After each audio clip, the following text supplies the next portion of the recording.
দেড় শতাব্দী পেরিয়ে আসা সৈয়দপুর রেলওয়ে হাসপাতাল এখন শুধু নামেই হাসপাতাল। চিকিৎসক সংকট, যন্ত্রপাতির অভাব আর প্রশাসনিক জটিলতায় অচল হয়ে পড়েছে ঐতিহ্যবাহী এই হাসপাতালটি। এখানে কর্মরত একমাত্র চিকিৎসক এই হাসপাতাল ছাড়াও দায়িত্বে রয়েছেন লালমনিরহাট রেলওয়ে হাসপাতালেরও। 1872 সালে স্থাপিত সৈয়দপুর রেলওয়ে হাসপাতাল বাংলাদেশের রেলভিত্তিক স্বাস্থ্যসেবার এক গুরুত্বপূর্ণ দিকপাল।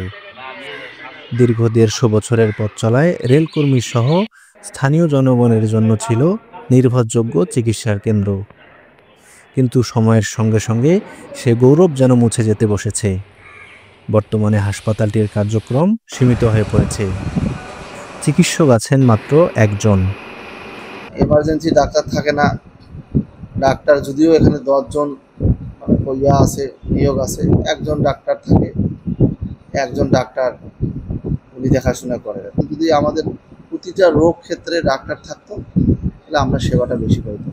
ডাক্তার আসে ঠিকভাবে আসতেছে না, রোগীগুলা আসিয়া ঘুরি ঘুরিয়ে ঠিকভাবে চিকিৎসা পাচ্ছে না, সেবা যত্ন ভালো মতো নাই। 2020 সালে নিয়োগ প্রক্রিয়া স্থগিত হওয়ার পর থেকেই ধীরে ধীরে প্রাণ হারাতে শুরু করেছে হাসপাতালটি। চিকিৎসা সেবার মান নেমে যায় আশঙ্কাজনকভাবে।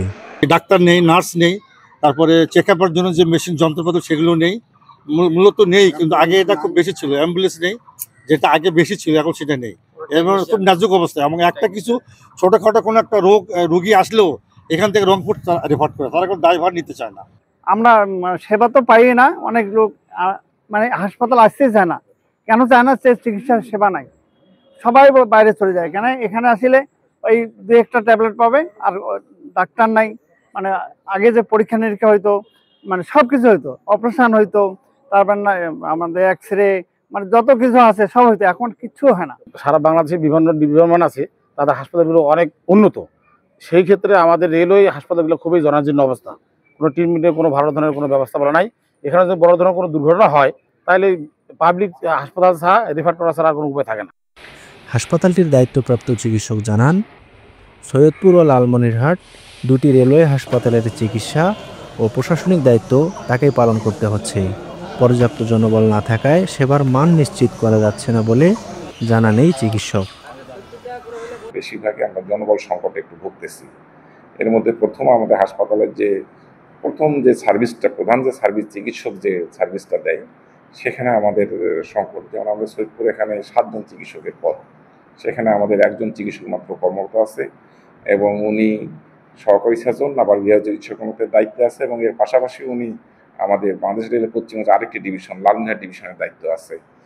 তা এটা দেখার কারণে উনি দেখা যায় যে এখানে 24 ঘন্টা যে সার্ভিসটা ওনার পক্ষে দেওয়া একটু সম্ভব হয় না। হয়তো ওনাকে লালমনিরহাটে যেতে হয়, আবার এখানে প্রশাসনিক কাজকর্ম করতে হয়।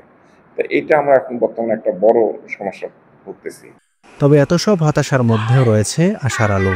স্বাস্থ্য মন্ত্রণালয় বলছে, রেলওয়ে হাসপাতালগুলোকে আধুনিকায়নের পরিকল্পনা নেওয়া হয়েছে।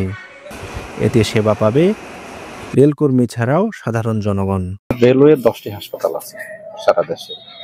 এই 10টি হাসপাতাল প্রিলিমিনারি আপনার সাপোর্ট দিয়ে হলো রেলওয়ে কর্মকর্তা কর্মচারী, তাদের ডিপেন্ডেন্ট, আমরা যতটুকু জানি। এবং রেলওয়ের যাত্রী যারা আছে, সম্মানিত যাত্রী যারা আছেন, তাদেরকে এই সেবা প্রদান করে।